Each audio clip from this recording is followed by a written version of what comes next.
Saving से 10,000 की saving था, उससे रेडी होता ठेला लिया और उतर गए रोड पे।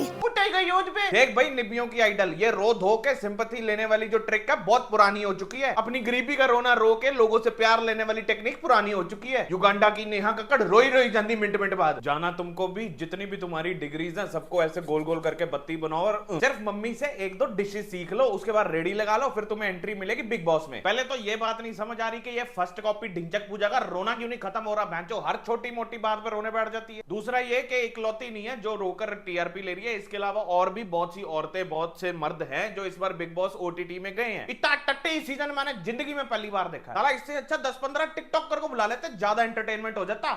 तो वेलकम दोस्तों, कैसे हो आप सब? आई होप सब मजे में होंगे। अपने घर पर एसी में लाते खोल के आराम से लेटो, बाहर जाने की जरूरत नहीं है। सबसे पहले तो सॉरी, काफी लेट हो गया वीडियो के लिए, क्योंकि मेरे कुछ चल रहा है दिमाग में जिसकी वजह से बहुत सारी प्रॉब्लम्स हुई हैं। इस वजह से मैंने थोड़ी सी ब्रेक ली थी सोशल मीडिया से। अब अपन आए हैं वापस, अब मजे से लेंगे सबकी। तो आज की वीडियो जैसे तुम्हें पता है बिग बॉस पर है, जितने भी कंटेस्टेंट्स हैं सारे फुदू आए हैं। अरे किसी तो ढंग के बंदों को ऑफर देते। आई तो वैसे मेरे को भी थी, ये काट देना है। तो जितने भी कंटेस्टेंट्स आए हैं, सिंपल सी बात है, बहुत पोलाइटली नहीं बोलूंगा, सीधा बोलूंगा, 16 में से 15 लोग फुद्दू हैं, जिसमें से एक हमारी बड़ा पाव वाली यहाँ पर इमोशनल कर दिया सारी ऑडियंस को कि बहुत गरीब थी, 10,000 रुपए से मैंने रेडी लगाई, सड़क पे आई। ऐसी सिचुएशन क्रिएट कर दी। मेरा 3 साल का बेटा है यार, इसको कम से कम 1 साल हो गया सोशल मीडिया पे देखते को। इसका बच्चा साला 2.5-3 साल से ऊपर जा ही नहीं रहा। कोई इंसान दा बच्चा के किसी जादू का बच्चा है। इसको राजमा चावल में कॉम्प्लेन मिला के खिलाओ, थोड़ा बड़े तो सही, इसकी उम्र ही नहीं बढ़ रही। और ठेले पे हर व्लॉगर को एक चीज बोल रही है कि मैंने अपनी जॉब छोड़ी क्योंकि मेरा बेटा बीमार था, उसको मैं छोड़ नहीं सकती। यहाँ पर उसको घर छोड़ के बिग बॉस में आ गई। वाह, जुत्ती मेरी कितने जुत्ती। देखो, शुरू से बताते आए हैं कि जो भी तुम सोशल मीडिया पर देखते हो ये ऑलमोस्ट 90% फेक होता है। ये जितने भी आंसू इसने अपने ठेले पर दिखाए सब फेक थे। वो कैसे? इसने बिग बॉस में एंटर करते ही सबको बता दिया कि मैं एक दिन का 40,000 कमा रही हूँ। इतनी गरीब थी मैं, इतना प्रेशर बैग दूं मैं। एक तो इसकी लैंग्वेज इतनी अजीब है, ऊपर से आवाज इतनी इरिटेटिंग है। इसको क्यों, किस बेस पे बिग बॉस में लिया? ना टैलेंट ना कुछ, बड़ा पाओ तो कोई भी बना ले तो सबको अंदर घुसाड़ लोगे। मेरा बेटा, अब वो बेटा कहाँ गया? वो स्प्लिट्सविला कर रहा है ना। तो भाई बोला कि बिग बॉस की जो वड़ा पाव गर्ल है वो मेरे लिए गुरु है, इसकी वजह से मुझे परमानेंट टैटू चाहिए, वो भी हाथ पे। भाई की ये बात सुन के मैं भी थोड़ा शॉक हो गया कि वड़ा पाव गर्ल का टैटू बना रहा है। ओ साले मेंटल पागल, आथू मको बहुत जल्दी। जुत्ती कहाँ है मेरी जुत्ती? और ये साले ने लिटरली उसका टैटू बनवा लिया। ओ तू पागल है, गंजे टकले, अपने मम्मी पापा बहन भाई किसी दोस्त का इनका बनवा लेता। इसमें क्या तेरे को दिखा? इतनी अमीर होगी मैं को मैं बोलने वाली, इसका टैटू। ओ पागल पागल पागल।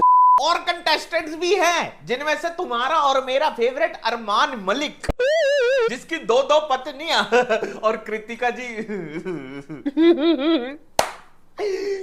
भाई समझ नहीं आ रहा कि दोनों लड़कियों ने इसमें ऐसा देखा क्या कि इसके साथ शादी कर ली। चलो इसके पास तो 2 लेकिन हमारा क्या, हमारे पास तो 1 भी नहीं है। और इसको तो किसी ने बताया हुआ है कि तेरी 3 शादियां होंगी, और इसकी रियलिटी में 3 शादियां हो चुकी हैं। और कभी कभी मैं सोचता हूँ हम लोगों में भी कितनी क्यूरोसिटी होती है हर चीज जानने के लिए कि कब, कहां, क्यों, कैसे होगा, उनकी शादी कब होगी, किससे होगी, लॉन्ग टर्म रिलेशनशिप चलेगा या नहीं, लॉन्ग डिस्टेंस चलेगा या नहीं, हर चीज जानने की क्यूरोसिटी होती है। अब जैसे रिसेंटली मेरा प्लान था घर लेने का, लेकिन बार बार कोई ना कोई प्रॉब्लम आ रही थी। कभी लोन डिसअप्रूव हो गया, कभी फेसिंग का इशू, कभी लोकेशन का, या कभी बजट का इशू। कम से कम 1.5 लाख घर देख लिए, फिर भी जाके कुछ डिसाइड नहीं हुआ। उसके बाद मुझे ऐप मिली एस्ट्रोटॉक। तुम यहाँ पर किसी भी एस्ट्रोलॉजर से बात करके अपने सारे डाउट्स क्लियर कर सकते हो। अब जैसे मैंने बात की एस्ट्रोलॉजर भारती जी से, जिन्होंने मेरे से बेसिक डिटेल्स पूछे और उसके बाद सीधा उन्होंने बता दिया कि तुम्हें घर का कोई इशू है। अब उन्होंने मुझे सोल्यूशन बताया कि कैसे मैं सारे इश्यूज को ठीक कर सकता हूँ। उन्होंने एग्जैक्ट प्रेडिक्ट किया और मुझे सारे सोल्यूशंस बताए कि कैसे करना है। एंड ट्रस्ट मी गाइस, 3 दिन पहले मैंने घर लिया। हाँ जी, कांग्रेचुलेशंस टू मी। इसलिए प्रॉब्लम्स और डाउट्स का बार बार सोच के ज्यादा टेंशन नहीं लेनी। हर किसी को प्रॉब्लम होती है, चाहे वो पैसे की हो, चाहे वो घर की हो, चाहे वो जॉब की हो, चाहे वो शादी की, चाहे वो रिलेशनशिप की। इसलिए सबसे बेस्ट ये है कि किसी एस्ट्रोलॉजर से बात करो ताकि तुम्हें सारी क्लैरिटी मिल जाए। एंड फर्स्ट चैट बिल्कुल फ्री है, इसलिए लिंक दिया हुआ है मैंने डिस्क्रिप्शन बॉक्स में, जाओ और वहां से डाउनलोड करो। तुम्हारे फायदे की चीज है, जाके डाउनलोड करो।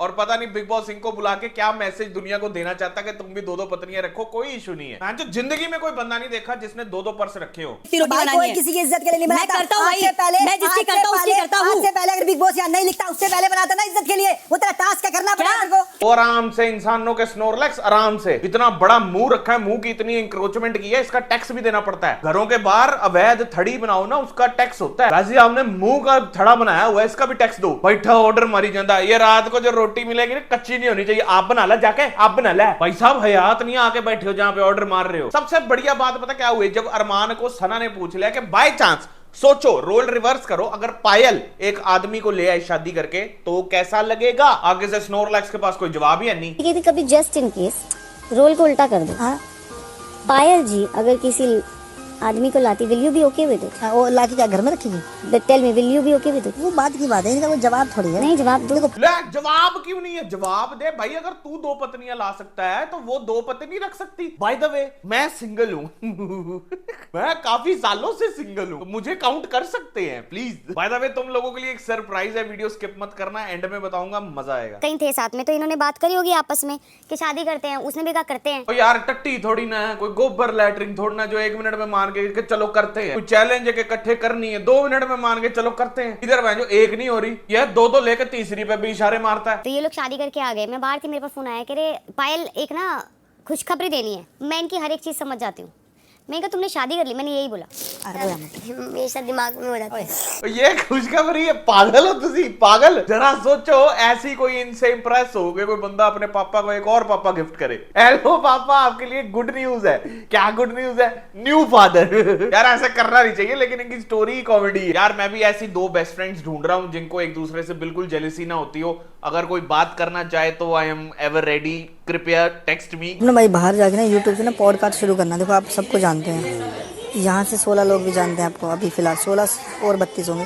तो आप ना हर हफ्ते एक को बुला के उनसे जीवन के बारे में पूछना, पॉडकास्ट, लेकिन सोशल मीडिया पे और एक्टिव हो जाना। ले लो भाई ले लो, तुम्हारे स्नोरलैक्स भैया ज्ञान बांट रहे हैं। ऐसे झोली में ले लो, गोदी में ले लो, ज्ञान जितना हो सके दिमाग में रख लो। जिसने इतनी फिल्में कर ली उसको बता रहा है कि अभी आपको 16 लोग जानते हैं, इसके बाद आपको 32 जाने के टेबल सुना रहा है। इतनी काउंटिंग तो बच्चे को भी आती है। और वो बंदा लीस्ट इंटरेस्टेड है, बस अपना आराम कर रहा है और इसको सुन रहा है, यहां से सुन के यहां से निकाल रहा है। That's it. पूछताछ करो, पूछताछ। देखिए हमें क्या पता, ढंग से जवाब नहीं दे सकती हो। क्यों दूं? हाँ तो मत करो यहाँ बात। जैसी लड़कियां तो तुम जैसी लड़कियां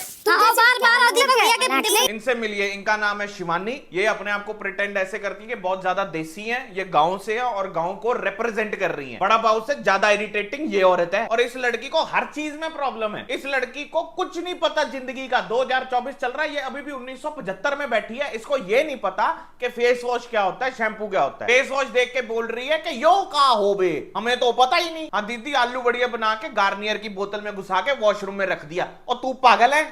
इतना भी बेवकूफ कौन होता है? ये औरतों की परेश रावल जान के दिखा रही है कि ये बहुत डाउन टू अर्थ है, लेकिन इसको कोई बताओ कि अर्थ दे आले द्वाले भी नहीं है। पहली औरत है तैयार होके भी औरतों की बुकटी लगती है। और भाई ये बॉडी शेमिंग बूटी शेमिंग वाला कमेंट नहीं पास करना कोई। मैं तो ऐसे ही करूं, मैं ब्रेक लेके आया हूं, मेरे में एनर्जी बहुत है, मैं तो ऐसे ही करूं। जिसको देखना देखो, जिसको नहीं देखना साड़ी गाल नहीं सुनते। अगले हमारे विशाल पांडे, ये भी हमारी तरह कभी वीडियोस बनाते थे। इनको हर किसी से झगड़ना है, लेकिन हर किसी से बात भी नहीं करनी। लॉजिक नहीं ना समझ आया, वीडियो देखो समझ आ जाएगा। बर्तन भी धोता हूँ। हाँ। मैंने बिना बोले बर्तन भी धोए करने पड़े। तू जो उल्टा तेरा नाम मत लो, मतलब मैंने बोला तू ये नहीं ठीक खेल रहा, मैंने बोल दिया मेरा नाम मतलब मैं आपसे बात ही नहीं करूंगा। तो तेरे को बस रखना है वहाँ बर्तन। Sorry bro, not talking to you bro, but I am talking to you.